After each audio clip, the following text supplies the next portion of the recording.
భారతదేశం త్వరలోనే బంగ్లాదేశ్ కి బుద్ధి చెప్పబోతుంది. అవును, మీరు కరెక్ట్ గానే విన్నారు. మనందరికీ తెలుసు, ఇండియా బంగ్లాదేశ్ మధ్యలో గంగా నది ప్రవహిస్తుంది. ఈ గంగా నదియే బంగ్లాదేశ్ లో ఎంటర్ అయిన తర్వాత పద్మ అనే నది పేరుతో పిలువబడుతుంది. యాక్చువల్లీ ఏం జరుగుతుందంటే 1996లో మనం బంగ్లాదేశ్ తో ఒక అగ్రిమెంట్ పైన సైన్ చేసుకున్నాము. ఆ అగ్రిమెంట్ పేరే India Bangladesh Ganga water treaty.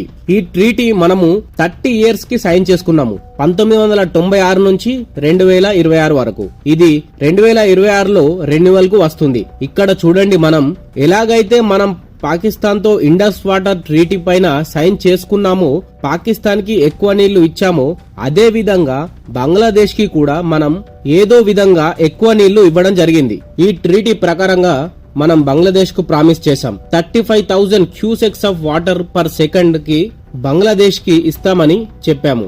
దీన్ని లీటర్స్ లో కన్వర్ట్ చేస్తే ప్రతి సెకండ్ బంగ్లాదేశ్ కి 9.8 లక్షల లీటర్స్ వాటర్ ను మనం గంగా నది ద్వారా బంగ్లాదేశ్ కి ఇస్తాము అని ప్రామిస్ చేశాం. 1996 నుంచి ఇప్పటి వరకు ఇస్తూనే ఉన్నాం.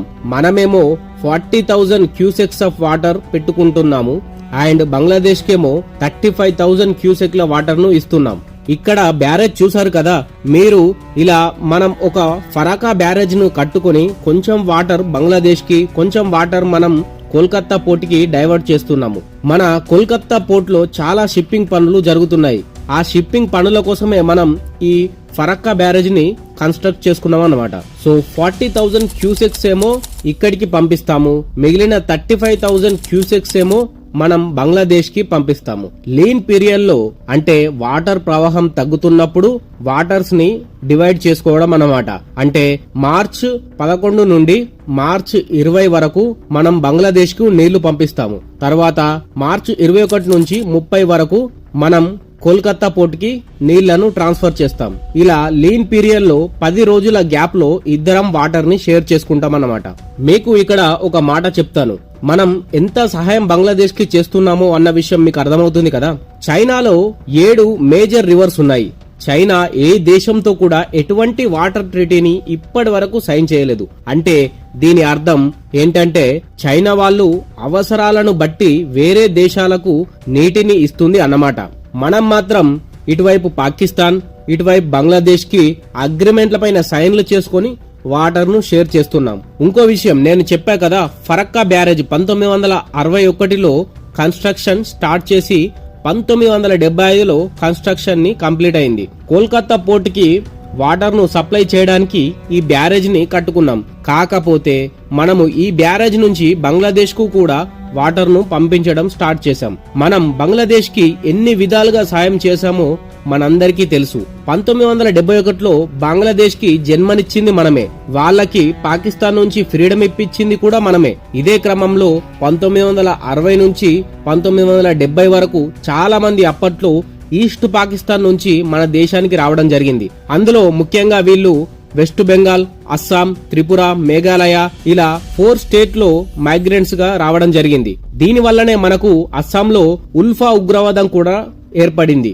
అయినా చూడండి, ఉల్ఫా ఉగ్రవాదం ఏర్పడినా సరే మనం బంగ్లాదేశ్ నుంచి వచ్చిన మైగ్రెంట్స్ అందరికీ ఎవరైతే 24 మార్చ్ 1971 లోపు మన దేశానికి వచ్చారో వాళ్ళందరికీ మనం సిటిజన్షిప్ ఇచ్చాం. అదే కాదు, మనం రీసెంట్ గా 2019లో సిటిజన్షిప్ యాక్ట్ ని అమెండ్మెంట్ చేసుకుని బంగ్లాదేశ్ లో ఉన్న మైనారిటీస్ ఎవరైతే మన దేశానికి డిసెంబర్ 31, 2014 లోపు వచ్చారో వాళ్ళందరికీ కూడా మనం సిటిజన్షిప్స్ ని ఇచ్చామన్నమాట. నేపాల్ బంగ్లాదేశ్ కి ఎలక్ట్రిసిటీ అమ్ముతుంది, 40 మెగావాట్ ఎలక్ట్రిసిటీ అమ్ముతుంది. ఈ 40 మెగావాట్ ఎలక్ట్రిసిటీ బంగ్లాదేశ్ కి ఎలా వెళ్తుందండి? త్రూ ఇండియా ద్వారానే వెళ్తుంది. కానీ మనము ఎలాంటి ట్యాక్స్ అనేది వేయట్లేదు.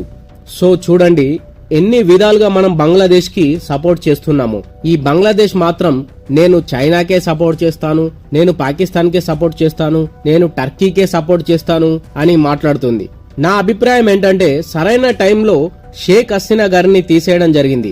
ఎందుకంటున్నాను అంటే సరైన సమయంలో ఒకవేళ ఆవిడే గనక 2026లో ప్రైమ్ మినిస్టర్ ఉంటే మనం ఈ గంగా వాటర్ ట్రీటీని 30 ఏళ్లకి మనం రెన్యూ చేసేవాళ్ళం. కొన్ని రోజుల క్రితం ముందు జయశంకర్ గారు ఒక మాట అన్నారు.